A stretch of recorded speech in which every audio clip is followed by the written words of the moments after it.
음향 시스템 설계 쉬운 5번째 시간 오디오 믹서의 용도별 분류에 대해서 이야기해 봅니다. 오디오 믹서의 용도별 분류는 크게 방송용과 녹음용, 라이브용으로 구분할 수 있습니다. 라이브 공연용으로 구분할 수 있는데 방송용 같은 경우는 방송국에서 방송을 위해서 사용하는 오디오 믹서이고요.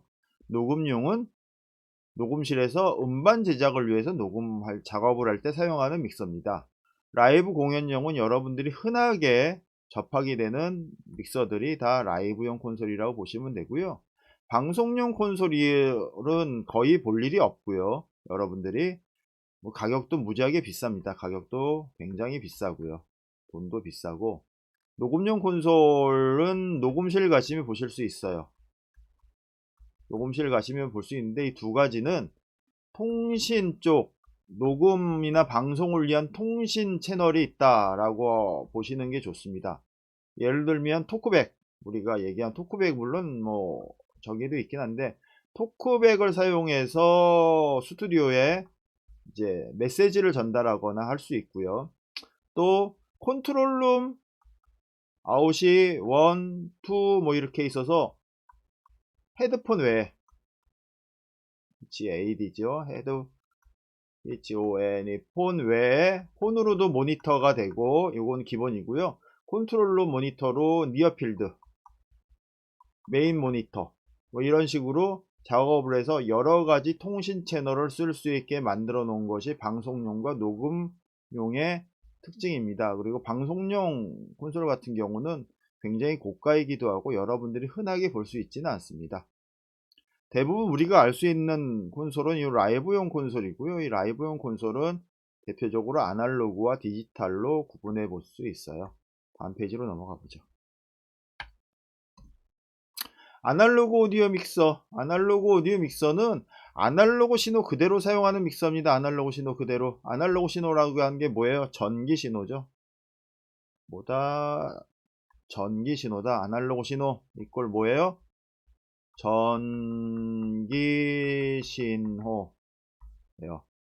이게 뭘로 표시되냐면 볼트로 표시되어집니다. 볼테이지로 표시가 되고요. 여러분들이 우리가 얘기하는 음향은 뭐예요? 음향은 어쿠스틱이에요. 어쿠스틱 진동. 이거를 전기 신호로 바꾸어서 전기 신호로 바꿔 놓은 걸 사용하는 거다. 그리고 크게 여러분들 중요하게 생각해야 되는 게 이거예요. 음향하고 전기 신호는 다른 겁니다. 음향은 소리가 어떻게 해야 돼요? 3차원으로 퍼지는 거고요. 전기 신호는 1차원이에요. 1차원. 요거 굉장히 중요한데 음향하는 엔지니어들이 이런 걸 구분을 하진 않더라고요. 이 자체가 다릅니다. 성향도 다르고요. 그래서 1차원으로 체크해야 될 걸 3차원으로 하거나 3차원으로 체크해야 될 걸 1차원으로 측정하거나 하면 엉망이 돼버리는 이유가 여기 있습니다. 음향하고 아날로그 전기 신호는 다른 것이다. 음향은 어쿠스틱 진동이고 전기 신호는 볼테이지예요. 이 볼테이지를 직접 사용하는 것이 아날로그 믹서예요. 아날로그 믹서고요. 전압과 전류, 주파수, 배음 등 아날로그 신호를 컨트롤하는 방식이에요.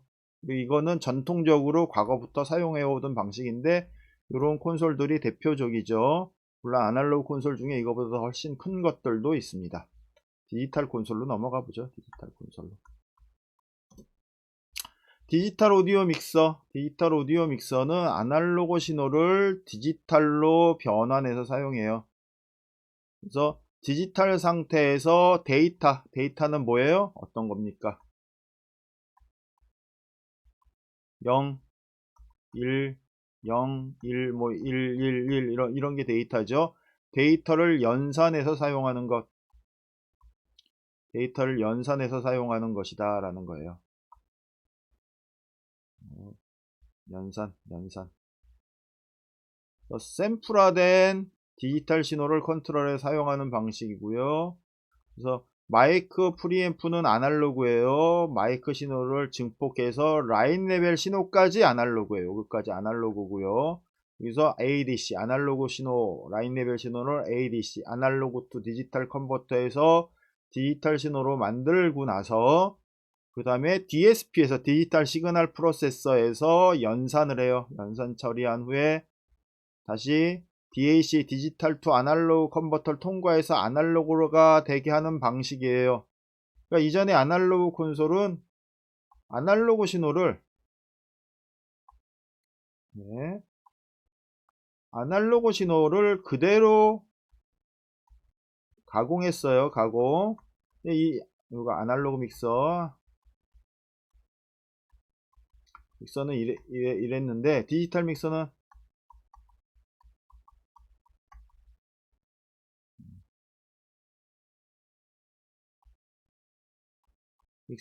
어떻게 해요? 아날로그 신호 마이크 프리까지 그래서 라인 레벨까지 된 신호를 다시 뭘로 바꿔요? ADC에서 디지털 신호로 만들어요. 디지털 신호를 만든 걸 DSP에서 DSP 가공하고 다시 뭐예요? DAC 디지털 투 아날로그 컨버터를 통해서 뭘로 듣는다? 아날로그로 듣는다. 그래서 결과적으로 아날로그 신호를 아날로그 신호로 듣게 해줘요. 중간 과정은 다 디지털이지만 이걸 디지털 믹서라고 합니다.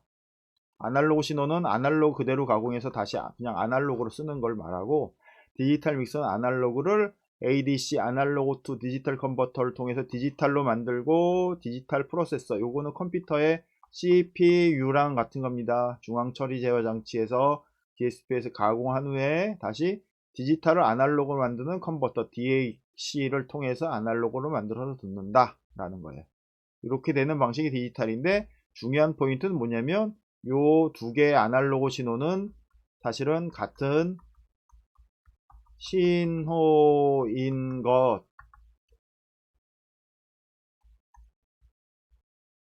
것처럼 들리는 것이다.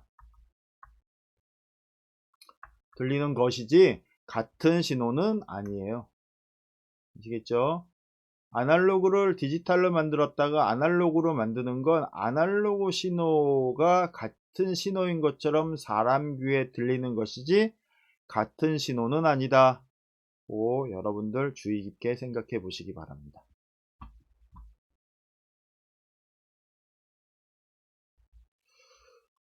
다음 페이지로 넘어가 보죠.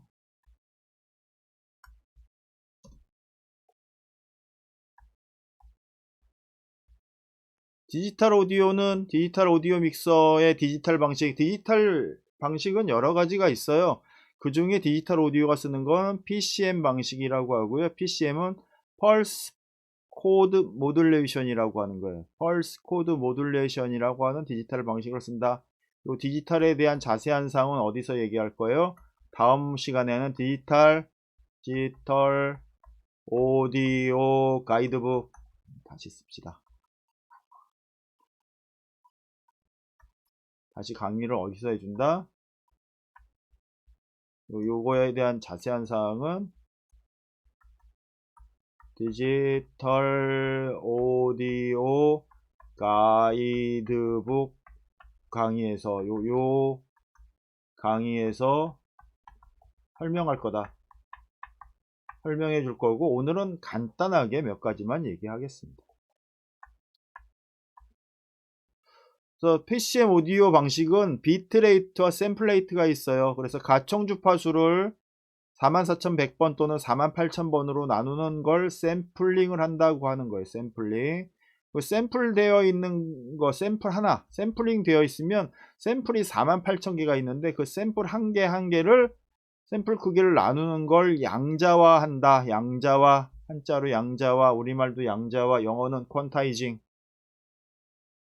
샘플링 퀀타이징을 한다 라고 하는 거예요. 샘플링에서 다시 퀀타이징을 하고 양자화된 단계를 수치로 정리하는 코딩 양자화에서 단계가 나눠지면 코딩을 하는데 이 코딩으로 결과물이 뭘로 나와요? 이런 걸로 나오죠. 0, 1, 1, 0 그리고 뭐 1, 1, 1, 0 1, 0 0, 1 이런 식으로 계속 코딩 과정이 나와요. 요거는 4비트를 표시해 놓은 건데 이렇게 4비트씩을 표시해 놓은 건데, 이게 4비트씩 하는 코딩 과정이 있고요. 4비트가 아니라 이제 오디오는 최소 16비트부터 쓰니까 4비트는 얘입니다. 그래서 이렇게 코딩하는 과정이 있고, 이 코드화된 아날로그 신호를, 그러니까 아날로그 신호가 코드화가 되면 무슨 신호예요? 디지털 신호가 되죠. 이 디지털 신호를 DSP에서 처리하는 과정을 연산한다 또는 계수화한다, 프로세싱한다, 여러 가지 말로 쓰는데 결국 다 같은 말이에요. 연산한다, 프로세싱한다, 계수화한다, 디지타이징. 그러니까 연산한다라고 하는 걸 이제 영어로 하면 프로세싱이고요. 계수화한다라고 하는 건 디지타이징이라고 하는데 같은 말로 쓰여진다고 볼 수 있습니다. 계수화해서 계수화 이후에 저장하거나 녹음하거나 디지털 전송할 수 있고, 아날로그로 만들어 소리를 들을 수 있어요. 디지털화해서 프로세싱 한 다음에 저장하면 뭘로 저장해요? 당연히 저장도 당연히 디지털로 하겠죠. 디지털로. 전송도 디지털로 하고요. 근데 아날로그로 만들었으니까 DAC를 통해서 소리로 들으려면 뭐예요? 아날로그로 듣는 겁니다. 코드화된 신호 자체가 0, 1, 1, 0 뭐 이런 신호인데, 명령에 따라 프로세싱을 했더니 1, 1, 0, 1이 돼버리고, 이런 개수화하는 거죠. 이런 차이의 과정, 요 오차의 과정을 이제 개수화해요. 그래서 여기서 오차가 생기는데 요거를 개수화 에러 뭐 이런 식으로 얘기하는데, 이거는 요 디지털 오디오 가이드북 설명할 때 할 겁니다. 그래서 오늘은 그냥 이런 게 있다. 개수화할 때도 에러는 발생한다. 노이즈가 생긴다. 뭐 이런 얘기예요. 그래서 이렇게 넘어간다. 그래서 디지털로 만들어서 들을 수 있게 하는 게 디지털 믹서다 라는 겁니다. 다음 페이지로 넘어가 볼까요?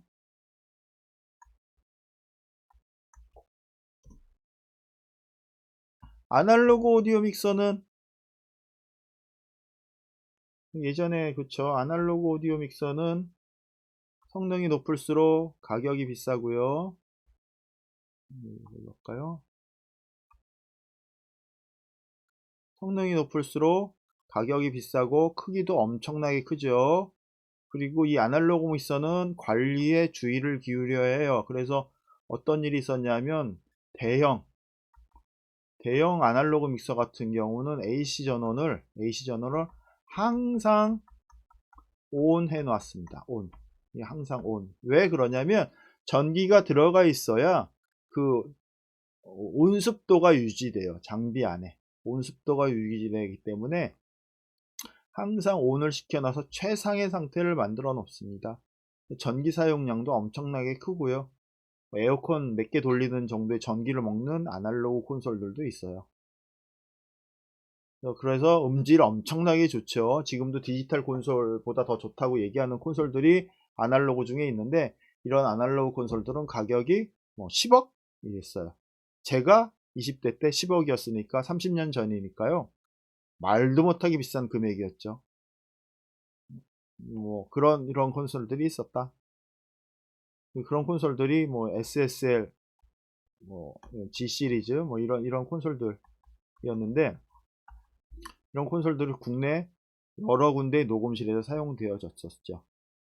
그리고 이런 건 항상 어떻게 했다? 전원을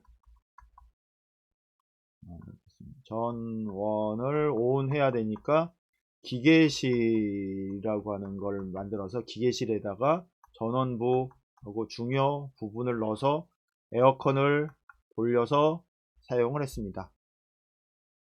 그렇다는 얘기죠. 그래서 근데 간단한 장비는 가격이 싸고 싼 만큼 성능이 떨어지는데, 어떤 성능이 떨어져요? 음질적인 성능이 떨어지고요. 봅시다.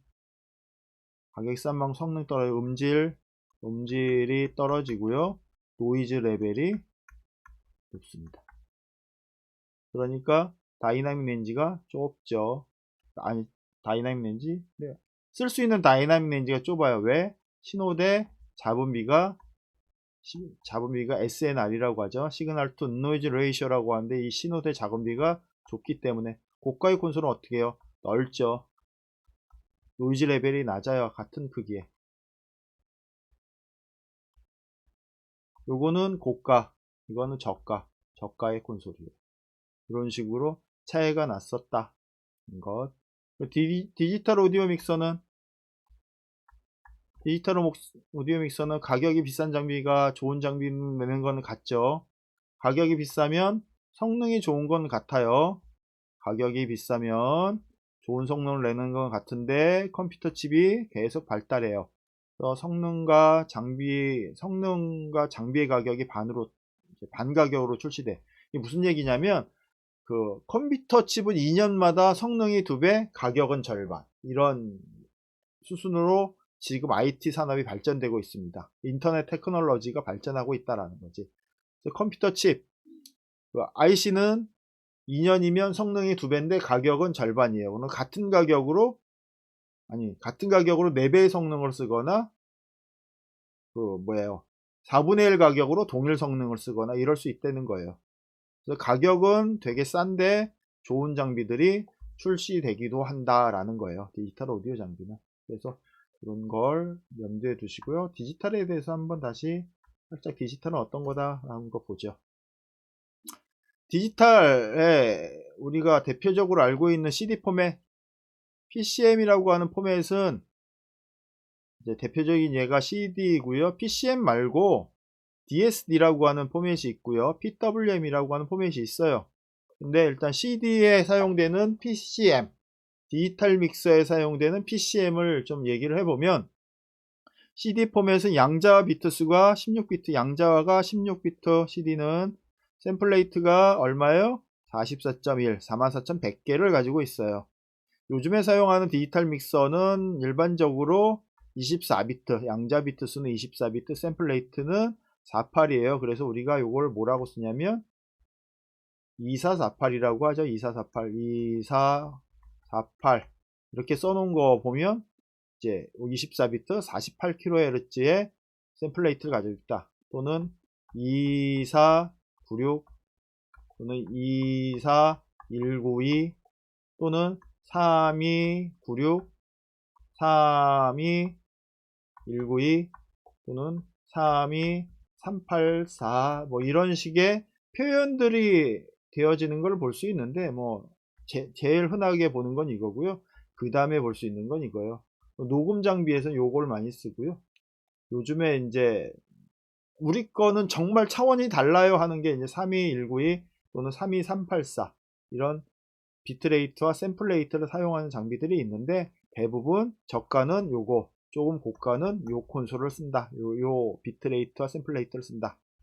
뭐 96을 지원하는 믹서들도 있고 191을 지원하기도 하지만 결국 뭐다? 2448, 2496. 그리고 요즘에 트렌드는 2496이 트렌드예요. 2496으로 아날로그 콘솔을 사용하고 있어요. 물론 이렇게 올라가면 더 좋아요. 좋은데 이제 어쿠스틱 환경이랑 우리가 듣는 소리의 크기 뭐 이런 것들 비교했을 때 2496 이상으로 올리는 게 이제 좋을까에 대한 얘기들은 많이 있어요. 좋을까 나쁠까 뭐 이런 얘기들에 대한 얘기들이 있는데 그거는 디지털 오디오 가이드북 얘기할 때 왜 이게 하이 비트를 쓰는 것, 하이 샘플레이트를 쓰는 것, 장점과 단점이 어떤 것인지 왜 이렇게 해야 하는지에 대해서는 그 강의에서 설명을 드리도록 하고요. 오늘은 이런 게 있다.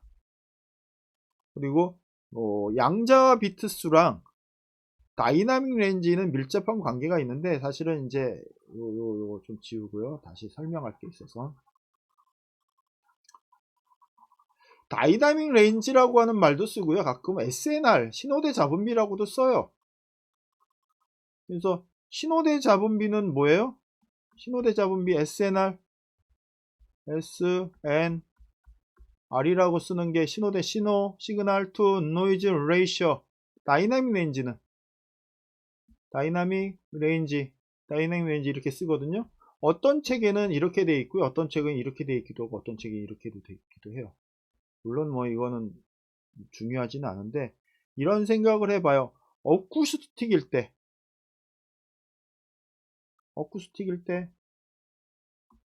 음향일 때 음향은 아까 얘기했죠. 3차원이라고 그러면 어떻게 돼요? 신호대 잡음비의 신호나 잡음이나 음향에서는 같겠죠. 근데 이게 전기 신호로 아날로그 전기 신호로 바뀌면 아날로그 전기 신호 1차원이겠죠. 1차원인데 아날로그 전기 신호로 바뀌면 어떻게 될까요? SNR 안에 이 뭐가 들어가요? 다이나믹 렌즈가 들어가요. 그래서 SNR이 더 큽니다. 물론 디지털 전기 신호도 마찬가지예요.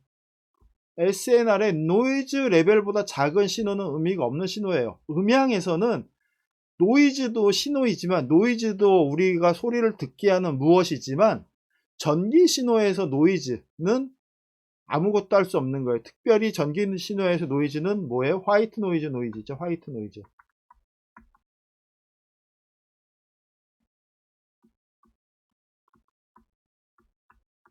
화이트 노이즈 레벨 밑으로 내려간 신호는 아무짝에도 쓸모 없어요. 그래서 아날로그일 때 노이즈 레벨은 뭐 경우에 따라서 70에서 80dB 사이에요. 70에서 80dB 정도 사이밖에 안 됩니다.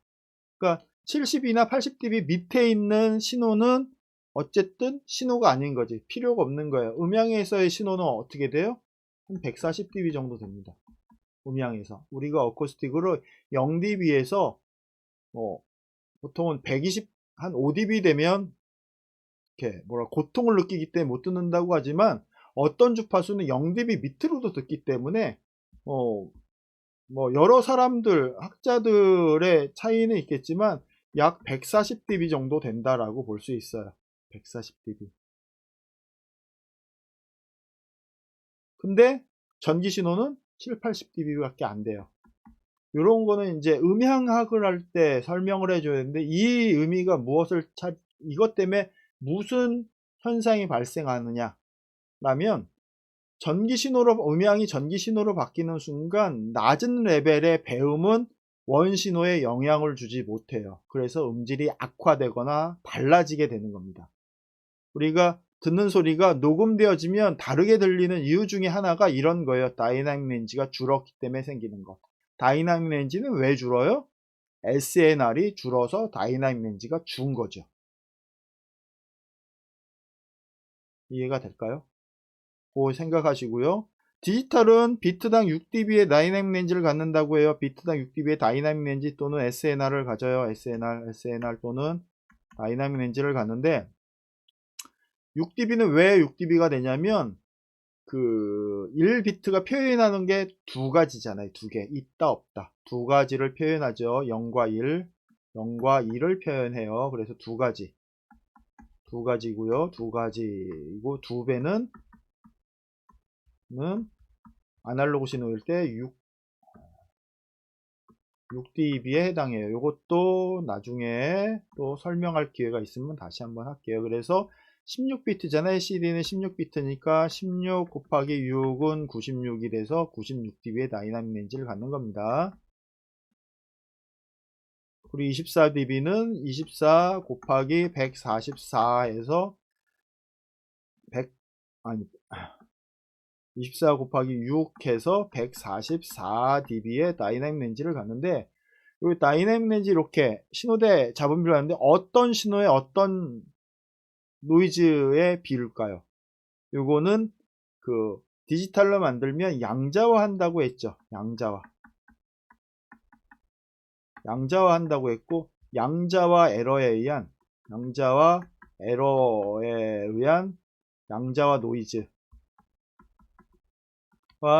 노이즈 레벨이 144dB가 되는 것이고요. 96dB가 되는 거예요. 그러니까 디지털 신호의 SNR은 어떻게 돼요? 16비트일 경우에 96dB, 24비트일 경우에 144dB가 돼요. 144dB랑 음향의 140dB랑 비슷하죠. 그래서 24비트를 잘 쓰는 이유 중에 하나가 이런 것도 있습니다. 그래서 어쨌거나 보시면 아시겠지만 아날로그 신호보다 디지털 신호가 더 선명하게 들리는 이유는 화이트 노이즈가 없고요. 디지털에는 화이트 노이즈가 없어요. 글씨가 잘 안 쓰지냐. 화이트 노이즈가 없고요. 무슨 노이즈가 있어요? 양자와 노이즈가 있는 거예요. 양자와 노이즈. 양자와 노이즈가 144dB가 되고 24비트는 16비트는 96dB가 돼요. 아날로그보다 훨씬 높죠. 아날로그보다 훨씬 커요. 크다는 건 무슨 의미가 있냐면 신호가 큰 게 아니라 노이즈 레벨이 낮아요. 모든 소리는 기본음의 배음을 갖고 있는데 배음이 정말 작은 소리들도 있을 거라는 거죠. 이거 작은 소리의 배음까지 다 살려주는 게 뭐예요? 24비트인 거예요. 24비트. 16비트보다 24비트가 훨씬 더 배음을 잘 살려주니까 16비트보다 24비트가 음질이 더 세밀하게 느껴지는 겁니다. 아시겠죠? 이 부분도 디지털 오디오 가이드북 할 때 더 적나라하게 설명해 드리겠습니다. 더 적나라. 다 지우죠. 다 보셨죠? 다시 보고 싶으면 이 설명 다시 그냥 들으시면 됩니다. 요즘에 하이파이에서 사용되는 것들, 하이파이에서 DSD 또는 DXD라고 하는 것도 있고요. DXD는 좀 다른 거네요. DSD라고 있어요. DSD라고 있는데 그거는 1비트 양자 비트 수의 샘플레이트가 이렇게 많아요. 그래서 소리가 원래 뭐예요? 소밀파잖아요. 아날로그 소리가 소밀파. 소밀파하는 거는 소하고 밀 이렇게 있는데 소는 0000, 밀은 1111 이렇게 표시된 걸로 표시해 놓은 파형으로 해놔서 요거는 그 로우 패스 필터를 통과시키면 소리가 나게 돼 있어요. DSD는 로우 패스 필터만 사용한다. 이렇게 소리 낼 수 있게 만들어 놓은 거고요. 음질이 훨씬 더 좋다고 알려져 있는데 요거는 사용하지 않습니다. 일본에서 하이파이 하는 사람들만 거의 쓰고 있고요. 요거에 대한 얘기도 디지털 오디오 가이드북에서 자세히 해보겠습니다. 그리고 또 다른 방식이 PWM이라고 하는 방식이 있어요. Pulse Width Modulation 이라고 하는 게 있는데 요거는 디지털 파워앰프에서 사용하는 방식입니다. 넘어가죠. 오늘 너무 길게 하고 있네요. 그래서 우리가 이 과목은 뭐예요? 음향 시스템 설계잖아요. 우리가 공부하는 과목은 뭐다? 음향 시스템 설계,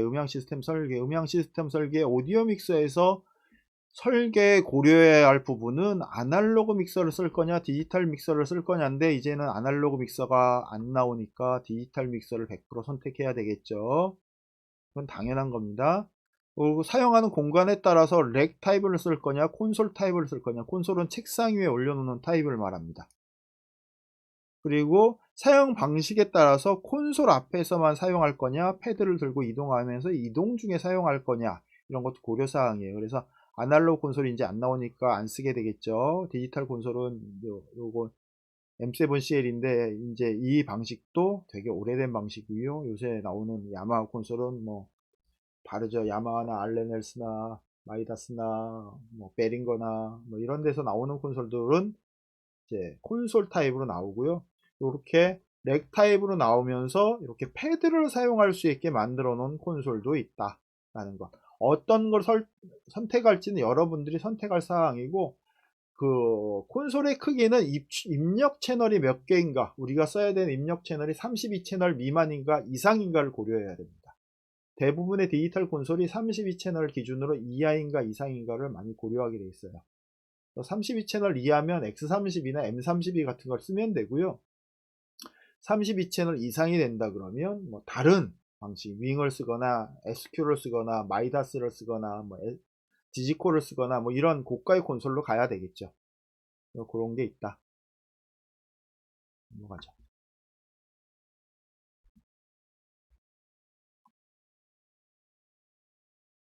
요즘은 이런 콘솔도 나와요. DSP 매니지먼트 장비로 사용하는 콘솔이 있어요. 그래서 그 디지털 콘솔만 가지고 어떤 시스템을 구축하기 어려운 경우가 있어요. 그래서 디지털 믹서로 어려운 경우가 있는데 이런 거는 오픈 아키텍처 DSP 시스템을 가지고 설계를 하고요. 사용자가 이렇게 디자인을 해요. 직접 디자인을 하고 GUI는 이런 식으로 구축을 해서 사용하는 시스템이고요. 요거는 이제 미디어 매트릭스인데 이것만 해도 벌써 언제냐면 15년 전이에요. 15년 전. 네, 사용되는 방식이고요. 20년에서 15년 전에 사용하는 방식이고, 요즘에 나온 것들은 이거보다 훨씬 간단하면서 쓸모있게 만들어진 장비들도 많이 있습니다. 그리고 최근에 그 알렌헬스에서 지난번에도 설명드렸는데 AHM64 AHM64라고 하는 장비가 있는데 64 인풋에 64 아웃풋을 쓸 수 있고요. 사이드 체인이나 인서트로 여러 가지 장비를 해서 스테이지 렉은 몇 채널까지 쓸 수 있냐면 128 채널까지 쓸 수 있는 장비가 나와 있습니다. 이런 장비들을 사용한다면 여러분들 설계하는데 더 유용하게 사용할 수 있고요. 콘솔 타입을 쓴다고 하면 콘솔 타입 콘솔들도 샘플레이트 2496 예, 뭐 64채널이나 128채널 쓸 수 있는 콘솔들이 쉽게 나와 있기 때문에 여러분들 선택에 어려움은 없을 거라고 생각합니다. 콘솔의 사용 방식은 다른 여러 선생님들이 유튜브에 굉장히 많이 이렇게 올려놨기 때문에 참고하시고요. 오늘 제가 디지털 콘솔에 대해 설명한 건 이런 점을 고려해야 한다라는 것을 설명드리기 위해서 올려놓은 겁니다. 그러니까 여러분 열심히 공부하시길 바라고요. 다음 시간에는 이제 마이크에 대해서 설계 파트에서 얘기하는 마이크에 대해서 진행을 하려고 하는데 여러분들 그 강의도 기대해 주시기 바랍니다. 오늘 뭐 얘기하다 주저리 얘기하다 보니까 30분이 넘어갔어요. 넘어갔는데 이게 이제 직업병인가 봐요. 선생님들은 뭘 이렇게 설명하다 보면 한두 끝도 없이 이렇게 밀고 들어가기 시작을 해서 여러분들 여기까지 안 가르쳐도 설명 안 해도 되는 부분인데 하다 보면 이렇게 길어지네요. 원래 유튜브는 15분 이내에 하라고 하는데 이렇게 길어지면 청취자들이 줄어드는 시청자들이 줄어드는 경향이 있긴 하지만 그래도 배울 건 배워야 한다라는 생각이 있고요. 그리고 제 강의를 열심히 봐주시는 몇몇 분이 계시는데 그분들을 위해서라도 충실한 강의가 필요한 듯해서 열심히 한번 해봤습니다. 여러분들 수고하시고요. 항상 하는 잔소리 열심히 하는 것만큼 내 거다. 스트레스 받는 것만큼 내 거다. 내가 열심히 공부해서 스트레스 받으려고 스트레스 받아가면서 공부하는 것만 내 거다 라는 것 인지하시고 열심히 공부하시길 바랍니다. 그리고 그 좋아요 동영상에 좋아요 한번 꼭 눌러주시기 바랍니다. 감사합니다.